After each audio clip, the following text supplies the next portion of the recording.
LA County Fire, 83. Helicopter crashed into a mountain. We heard it, and now I'm looking at the flame. I just heard a helicopter go over me. It went over my head. It thickened clouds, and then I heard a pop, and it immediately stopped. Right now, on a special edition of In Depth, a tribute to Kobe Bryant. I felt like I was born to play basketball. A look back at the NBA great from some of those who knew him best. He had an aura about him that I've never seen in an 18-year-old. Kobe Bryant played every game like he didn't like anyone he played against, which I loved. The Laker legend taken too soon in a tragic helicopter crash that killed his daughter Gianna and 7 others January 26, 2020, leaving behind his wife Vanessa and 3 daughters. We go back to 2012 when Kobe sat down with us to talk about his love of the game and the legacy he wanted to leave behind. How would you like your career to be looked back on? A tribute to one of the best ever, right here on In Depth.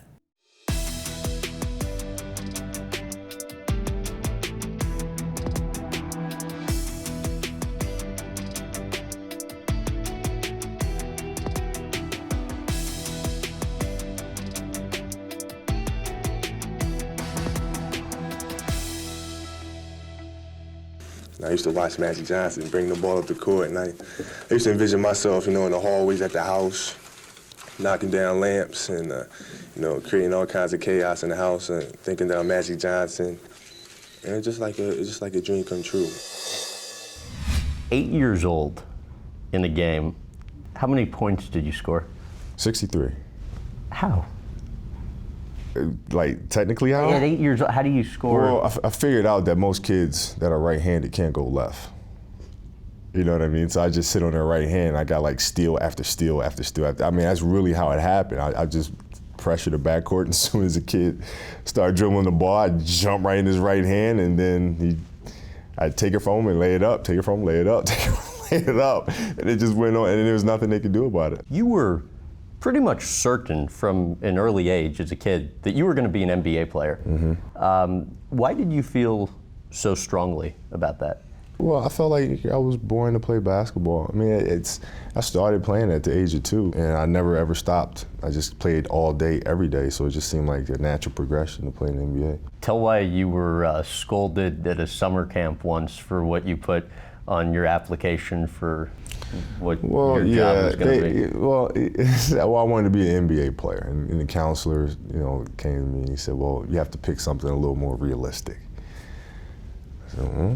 This is realistic to me. This is what I want to do. You know what I mean? And he was like, "No, only 1 in whatever million, players make it to the NBA. Took a look around you. Look at all these players here. Everybody wants to be in the NBA." I said, "Well, I'm going to be there." And as I grew older, I was like, "Man, you know what? If I wasn't such a stubborn kid, that really would have crushed me." How well do you recall the first time you beat your father in basketball? Yeah, I remember it was a war. I remember that. And after I beat him, I remember he never played me again. Ever? That was it. He didn't want me to kind of get him back for all the years where he was kicking my butt in the backyard. How physical was that last guy?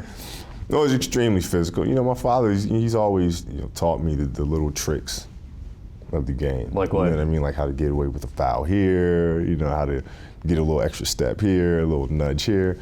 So, but the only way the way to really show me was to do it to me. So I had a lot of bruises, man, a couple bloody lips. Really? Oh yeah. As a kid, explain why you would study bubblegum basketball cards. Well, because you could kind of see the little intricacies of each move, where the player's head is when he's shooting a basketball. You can kind of see all those little details. And why were you looking for that? Because I was a nerd. The 81-point game in the NBA, 81 points in a single game. What sticks out for you from that game? Probably the fact that I had pepperoni pizza the night before the game. The day that I actually scored 81 was my grandfather's birthday, who had passed away a few years before, and my grandmother, who had never seen me play in the NBA just because her nerves can't take it. She flew out to California, and she came to watch me play for the first time. and the only time. And that's just so happened to be the night I scored 81. What was that like for you with having your grandmother the first and only time sitting in the stands watching? It was really special for me. I mean, my grandmother has always been there for me. I mean, she was one of these grandmothers who, I would play like 8 games a day in the summertime for different summer leagues and stuff like that. And she'd be like, boy, you need to slow down. You're getting too tired, you're exhausted, So for her to be there at the Staples Center to watch me play at this ultimate level after seeing me play for so many years, in high school and summer league was special. When you're in the zone like that, how do you know? Yeah, it's funny. It's a strange feeling because you know you're in the zone, but you can't afford to allow yourself to know you're in the zone, because once you do, then you lose it. Because being in that moment, it's all about being in that moment and not letting anything else enter into your mind emotionally or psychologically. And you just continue to go and go and go. What's different about it, though? I mean, when you're in the zone like that relative to an average game? Oh, it's such a sense of calmness and focus. And it's almost a sense of desperation where nothing else matters. Nothing. Nobody talking to you, not a fan sitting over here, nothing is relevant. The only thing that's important is the moment that you're in. And it's tough to find that space on a consistent basis, but I think that's what makes sports so compelling. Nobody makes any secrets. There just wasn't the close relationship there that you might like. There's things that I wanted to do with my career, take my career to another level, that I was just incapable of doing as long as we were playing together.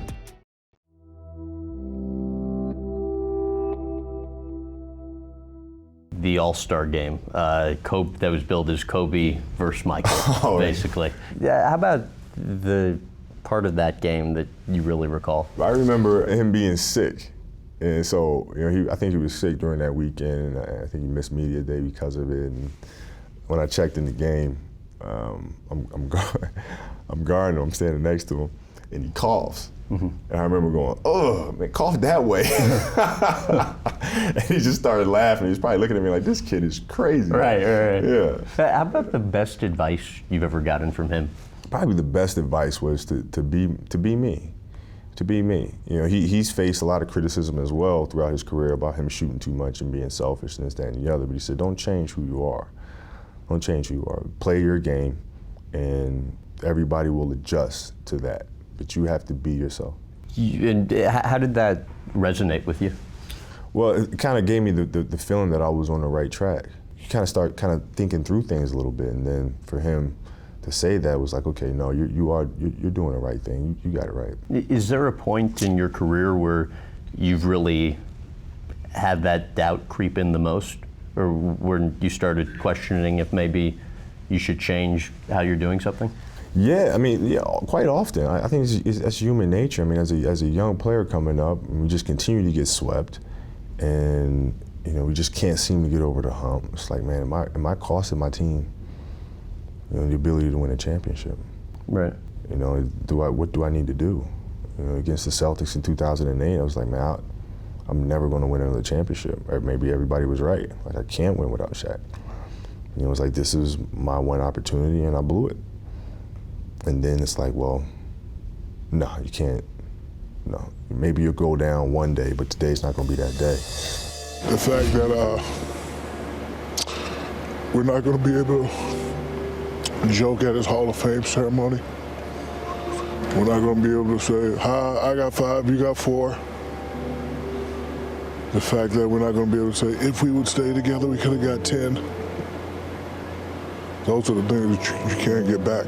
An emotional Shaquille O'Neal following the helicopter crash that killed his former teammate as well as one of Kobe Bryant's daughters and 7 others. Kobe and Shaq had their differences in 8 seasons together in Los Angeles, but it resulted in 3 Laker championships. We sat down with Shaq back in 2015, and he knew Kobe was special from the very beginning. He had an aura about him that I've never seen in an 18-year-old.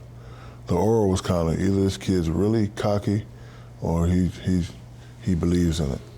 And you saw his consistency of how he did it.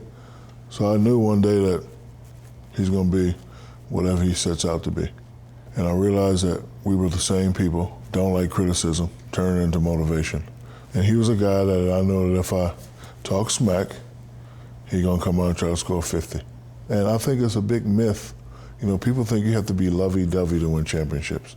And I just felt sometimes, you know, his way. And, you know, he's a fabulous player, just felt, you know, sometimes that he didn't do it the right way. And I know he felt sometimes that I didn't work hard or whatever. But again, it all worked. 3 out of 4. We will be the most talked about, the most enigmatic, the most controversial duo, the best 1-2 punch in the history of the game. And what we did and what I created with the back and forth, it'll always be talked about. You guys obviously had a very, very successful working relationship. I mean, 3 consecutive titles, you know, what more could you ask for? But yeah. I mean, nobody makes any secrets. There just wasn't the close relationship there that you might like with teammates. Why do you think you were unable to maintain that same working relationship for longer?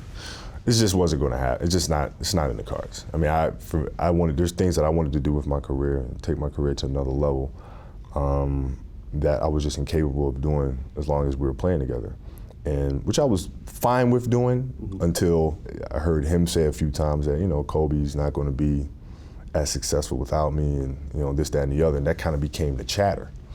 So now once that became the chatter, I was like, oh, wait, whoa. No. Especially for a guy who's hyper competitive. Yeah. It just wasn't going to work. So, you know, no matter what happened, even if we had won that championship, me being a free agent, there was just no way. I had to accept this challenge and had to see what I could do. The challenge is who you are as a person. You know, to have to go through something like that, you know, with not only individually, but, you know, as a family. What do you recall from the first time you moved out of home? Being like, oh, yes! But then it was like, Dad's not gonna make itself. And you're just kind of like, oh, damn. It doesn't look too great anymore. Yeah, it's like, oh, I really have to grow up right now.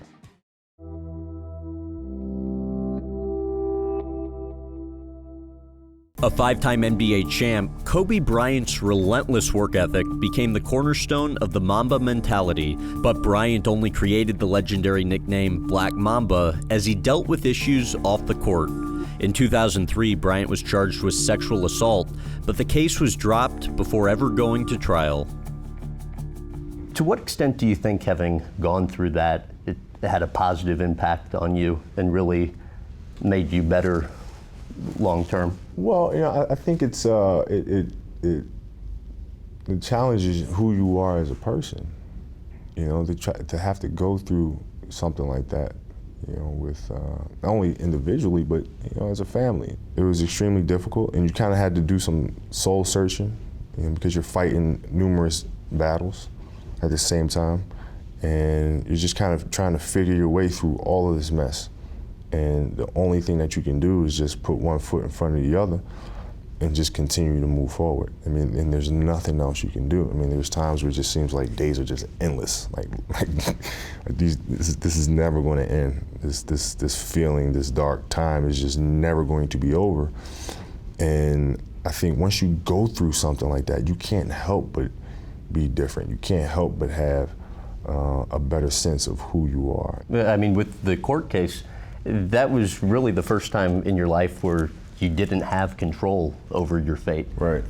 What was that experience like? Well, you have to give it up. You know, you have to give it up. You have to release yourself and just kind of, you know, let things be. And I think that helps your maturity a lot when you try not to control a situation. This is not a basketball game where I have, you know, a lot of control on the outcome. You really just got to let it go, and I think to do that, you instantly have to mature, and to be able to put yourself in that emotional space where you can trust the process. What do you think you learned from the whole experience? I mean, it's a lot that I've learned through that experience, and a lot of things specifically that I went through during that process that I wish I could dive into, but it's just I think as a person, it just really teaches you how to let go and how to trust and not try to control everything.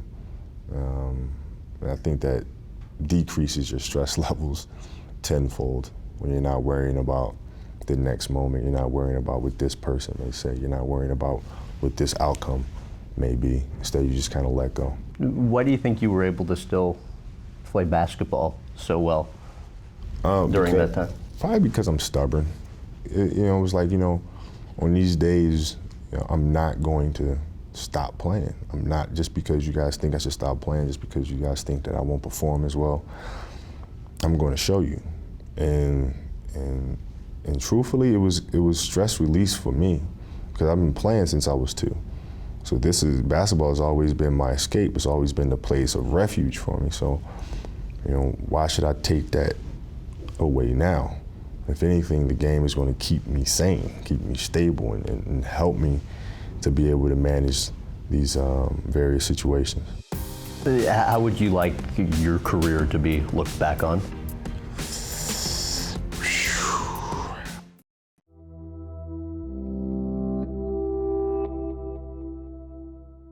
How close did you and Kobe become? First 2 or 3 years were very close, and I think he in particular, my kids, drove him around Los Angeles, and he didn't have a car, and he's 17 years old, so it's pretty funny to think a kid that we thought was the #1 pick. I thought he was the #1 pick in the draft, and to watch my kids driving him around, I thought this was pretty funny. Your son and your wife, when I asked each of them what their favorite memories were from your career, both immediately said the offseason in which you acquired Kobe Bryant and Shaquille O'Neal. How does that rank for you?